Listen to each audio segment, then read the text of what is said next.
Bonjour à tous, bienvenue sur Compromis Express TV, j'espère que vous allez bien. Je suis content de vous retrouver et je sais que beaucoup d'entre vous le sont également, c'est super. Alors, très bon mois de mars, comme je l'ai déjà dit, et je suis très content parce que je vois qu'il y a des gens qui se posent pas trop de questions, ils veulent y aller à fond. Vous avez bien raison. De toute façon, c'est au fil du temps que vous allez apprendre le métier. Vous le conjuguez avec la méthode commercialisée, vous allez gagner des années et des années d'activité dans la transaction immobilière. Donc, toutes les petites astuces entre la psychologie du vendeur, celle de l'acheteur, les erreurs à ne pas commettre, etc. etc. Voilà, hein. Donc, ça, c'est extrêmement important. Voilà. Alors, on me pose la question de comment je peux gérer et quels outils je peux mettre de façon personnelle en place pour améliorer mon activité dès le démarrage, soit en tant qu'agent immobilier ou en tant qu'agent mandataire dans un réseau. Bon, alors je vais faire un petit passage furtif sur beaucoup de questions que j'ai d'agents, de personnes qui souhaitent devenir agents mandataires, hommes et femmes, puisque c'est assez équilibré sur le mois de mars, là en l'occurrence, sur le mois d'avril également. Euh, Bon, bien sûr, vous devez, dans le choix de votre réseau, regarder attentivement le nombre d'agents du même réseau sur le secteur sur lequel vous allez travailler. C'est la crainte de beaucoup d'entre vous. Je le comprends et c'est tout à fait normal. Voilà, hein. Donc ça, il ne faut pas aller dans un réseau où c'est une usine à gaz. Il y en a, hein, il y en a, bien sûr. Aujourd'hui, beaucoup d'entre vous ont pu rencontrer des réseaux et font marche arrière en ce qui concerne leur choix parce que ils trouvent qu'il y a beaucoup trop de monde, trop d'agents sur le même secteur. Ben oui, c'est vrai. Non, faut pas y aller. Moi, j'ai regardé avec un agent sur un département. Je vais pas citer ni le réseau ni le département. Voilà. Mais bon, par contre, il y avait 100 agents mandataires du même réseau sur le même département. 100 agents mandataires. C'est quand même énormissime. Donc, essayez de regarder sur un réseau un peu plus à taille humaine qui vous proposera un pack bon, voilà, en concordance avec votre budget. Encore une fois, en ce qui concerne le pack, n'allez pas vers le pack le moins cher, ça ne sert à rien. Allez vers le pack qui correspond bien sûr à votre budget, mais ce n'est pas non plus le plus important parce que si le réseau met des outils de communication nationale en vue de faire connaître son réseau, bon, forcément le paquet est un peu plus cher, mais vous avez de meilleures retombées puisque le réseau, aux yeux des grands publics, en tous les cas, est plus ou moins connu. Donc voilà, c'est extrêmement important, hein. Et bien sûr, les réseaux qui vous proposent pas de pack avec de grosses commissions, là, attention, attention, attention, réticence. Moi, on me demande des conseils sur tel et tel réseau. Bon, moi, je sais pas. Il y a des réseaux où il n'y a pas de pack, c'est 0 euros. Zéro. Et ils proposent 90 ou 95% de commission sur les honoraires. Mais je ne sais pas comment le réseau gagne sa vie et je ne sais pas comment vous allez la gagner. Et ne soyez pas non plus, ne tombez pas dans le piège, ne soyez pas naïf, ne tombez pas dans le piège du pourcentage. Parce que le pourcentage, ça ne veut absolument rien dire dans la mesure où moi je préfère faire 20 ventes à 70% que faire 3 ventes à 90%. Voilà. Hein. Parce que 90% de zéro, bah, ça fait toujours zéro. Hein. Réfléchissez un petit peu dans l'approche que vous voulez avoir quand vous êtes allé dans un réseau équilibré en termes de propositions. Il y a un pack, vous avez une diffusion publicitaire de vos mandats qui est cohérente et vous avez bien sûr un barème de commission qui est normal, qui, en règle générale, ça va démarrer dans les 70-75%. Mais c'est très bien et c'est parfaitement compréhensible, puisque de toute façon, c'est à vous de faire vos preuves aussi, et vous pourrez renégocier votre barème de pourcentage en fonction donc du nombre de ventes que vous allez effectuer. Voilà.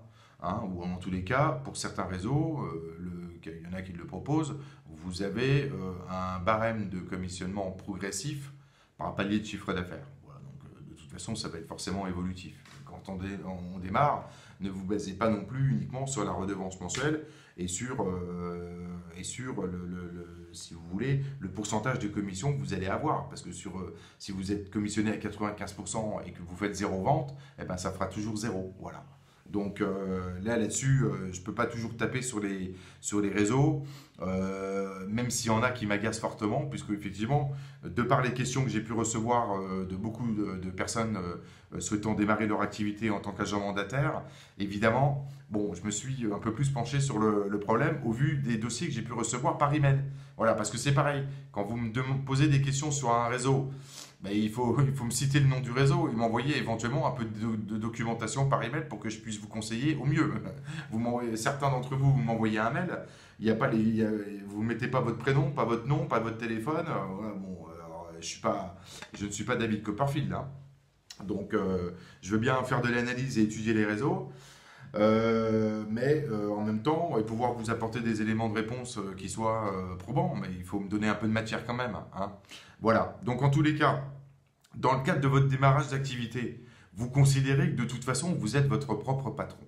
Voilà. Donc vous avez parfaitement droit d'avoir des outils supplémentaires quand vous démarrez votre activité. Si vous n'avez pas je ne sais pas moi, de flyer par exemple, vous faites faire un petit flyer chez un imprimeur avec vos coordonnées, il faut être un petit peu imaginatif, vous mettez par exemple estimation gratuite, vous mettez que vous êtes la représentante du secteur, que vous êtes spécialisé dans tel type de bien ou plutôt tel type de bien. Voilà, c'est à vous d'être actif et bien sûr, au démarrage de votre activité, vous faites jouer en priorité votre relationnel auprès des gens dans votre entourage, votre famille, vos anciens collègues de boulot, vous leur laissez des cartes de visite, vous pouvez aller voir les commerçants autour de chez vous, la coiffeuse, la boulangerie, vous demandez à mettre des cartes de visite. Vous pouvez faire, si vous n'avez pas de plaquettes ou de petits flyers à mettre sur les pare-brises des voitures, ou dans les boîtes aux lettres, ben vous en faites faire un, ça coûte pas très très cher en ligne aujourd'hui. Tout le monde a un copain un peu graphiste ou webmaster. Bon, ben vous demandez à votre ami de vous concocter quelque chose, bien sûr en rapport et en accord avec votre réseau si celui-ci ne vous fournit pas les éléments de publicité. Mais voilà, soyez actifs. Et évidemment, c'est toujours un bonus, c'est toujours un plus d'aller visiter et de se faire connaître dès le départ auprès des acteurs aussi de l'immobilier qui gravitent dans le monde de l'immobilier, qui sont les artisans, les diagnostiqueurs immobiliers, les notaires, les courtiers en prêt immobilier, les grandes chaînes de courtiers au niveau national, les franchisés, et aussi les cabinets indépendants qui sont sur votre secteur.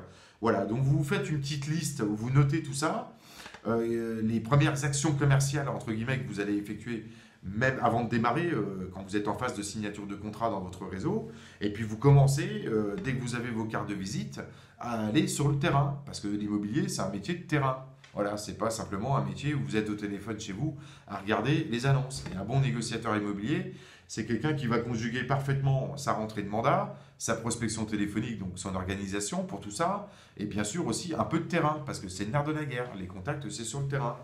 Voilà. Donc, mettez le paquet dès le départ pour votre prospection physique sur le terrain, et puis vous faites entre guillemets une petite organisation hebdomadaire. Mais alors, comme j'ai dit à un agent où son réseau lui a envoyé entre guillemets un rétro-planning en disant les matins c'est ça, les après-midi c'est ça, ça vous oubliez, ça ne peut pas exister. Il n'y a pas de planning dans l'immobilier, c'est impossible. Moi je défie quiconque de me prouver qu'il arrive à tenir son planning d'organisation entre la prospection, sa pige, les visites clients, les rendez-vous pour les dossiers compromis de vente, les rendez-vous pour les mandats, enfin bon, tout ça dans une semaine en respectant son planning où tous les matins il ferait ça, tous les après-midi il ferait ça. C'est impossible puisque vous allez avoir les visites, rendez-vous mandats qui vont venir se greffer, les visites acquéreurs qui vont venir se greffer, etc.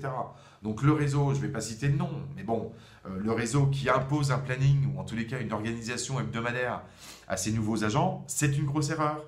Parce que vous allez les mettre vous allez les murer dans une espèce d'organisation qui va les pénaliser fortement, puisqu'ils n'arriveront pas derrière à se laisser du mou pour une organisation concrète lors des prises de rendez-vous pour les visites. Donc non, c'est pas bon. Il faut voilà,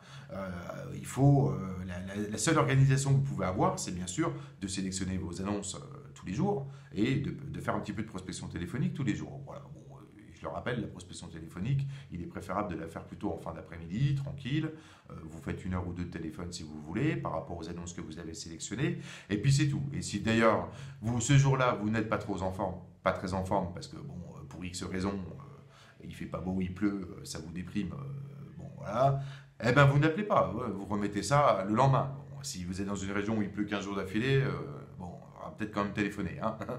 Mais voilà, donc faites tout ça, pensez à tout ça, mettez en place vos actions commerciales, allez voir les notaires de votre secteur pour vous présenter, hein, puisque c'est vers eux que vous allez aller pour la composition de votre dossier derrière avec vos acheteurs et vos vendeurs, et visiter l'ensemble des intervenants et des gens qui pourront évidemment vos futurs indicateurs et vos futurs apporteurs d'affaires sur votre secteur, sur votre ville, sur votre région, comme vous voulez, voilà, en fonction du secteur que vous avez choisi. Alors je vous souhaite donc de bonnes ventes à tous. Pour ceux qui m'envoient un mail, mettez bien toutes vos coordonnées. Ceux qui veulent l'ouvrage RSV, vous le mettez direct. Hein, c'est pas la peine d'échanger 4-5 mails juste pour savoir la couleur, le nombre de pages, le ceci, le cela. Il faut y aller. Hein, faites comme, mettez-vous en position un peu de winner. Voilà, comme beaucoup d'ailleurs. Hein, et je les remercie. Il y en a qui vont réussir, il n'y a aucun problème, je ne me fais pas de soucis. Vous retrouvez toutes les vidéos sur cffrancetv.fr. Également le sommaire en téléchargement PDF. Tout est expliqué. Il faut être curieux aussi. Allez chercher l'information. Et vous pouvez m'envoyer un mail à compromisexpressfrance@gmail.com. La page Facebook, vous retrouvez toutes les vidéos qui sont publiées. Si vous n'êtes pas abonné à la chaîne YouTube, vous pouvez aller les voir directement sur la page Facebook. Et je vous dis à très bientôt pour de nouvelles vidéos sur la transaction immobilière et la méthode ouvrage RSV. Bye bye.